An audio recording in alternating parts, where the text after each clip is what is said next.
На ремонт приехала 39-ка, М52 2.0, бензиночка.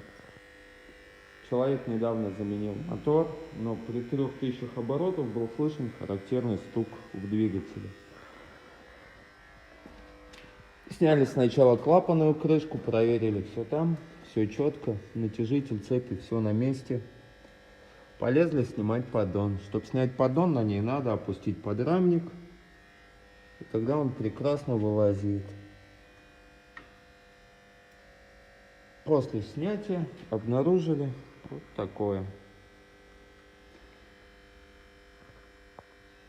Мотор привезли с Литвы. Походу, литовцы тоже не любили погонять.